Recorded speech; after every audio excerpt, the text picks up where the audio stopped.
He was exhausted. He sat at the very edge of the hotel bed. The mattress sighed into his weight as he sunk into it. He had learned long ago never to lay down on the bedspreads of these old Fleabag motels, since they were the last thing that ever got replaced, putting in years of service before they were discarded, and were so rarely cleaned by whatever was likely to pass as a housekeeping staff in these Bates Motel-like haunts.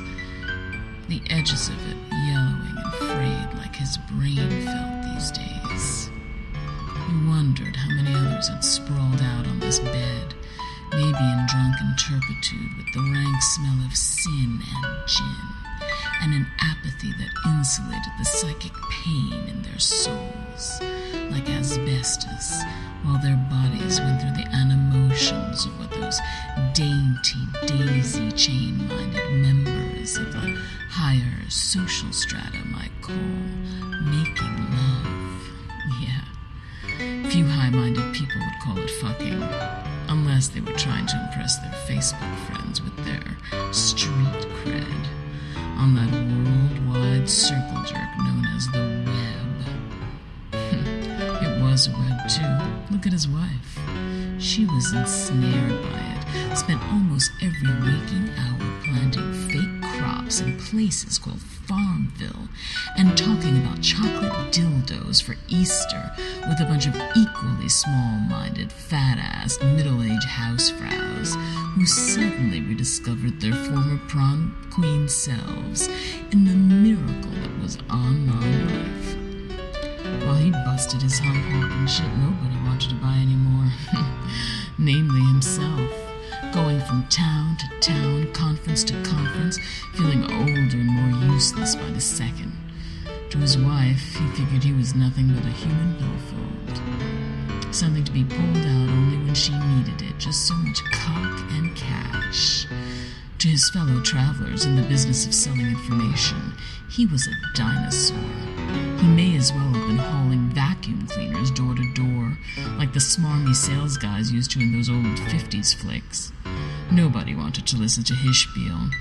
They were all too busy texting their latest Twitter-pated thoughts to listen to him when he did his due diligence. Visits. They now all got their information from online prospectuses and contacts from LinkedIn via email. Maybe, if you were lucky, they'd include you in the generic communiques. A phone call would be like an act of God. Hell, if his cell phone ever rang, it would probably startle him into a coronary incident. The party that was his industry in the go-go days of the bull boom were long since over. Nobody wanted to meet with anyone anymore. Nobody needed to. Everybody used the same strategies, charts, vendors, through computer networks that cost nothing, and everyone was privy to the same useless information. His was a dying breed with the firm handshake, the square chin, the bellowing laugh, ready smile, and ironclad liver. He could drink the Nile, pee out the Irrawaddy, and swim in the Danube, while his clients were all passed out under the tables. These things were considered virtues, and many a deal was struck up on your ability to break 80 on a golf course, buy the guy a bottle of Dom, and provide him with a tasty hostess-style cupcake for the meat of the evening's entertainment.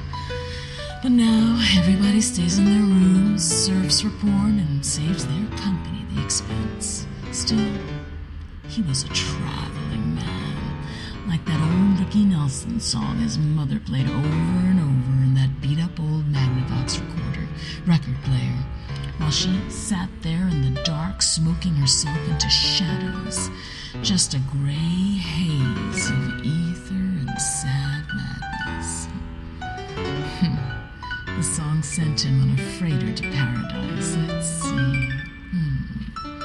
There was a pretty señorita in Mexico, an Eskimo in Alaska, a Fräulein in Berlin, a China doll in Hong Kong, and a Polynesian in Waikiki.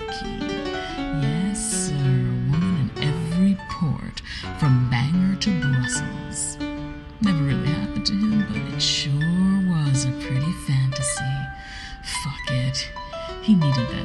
He wanted to go down now, hard.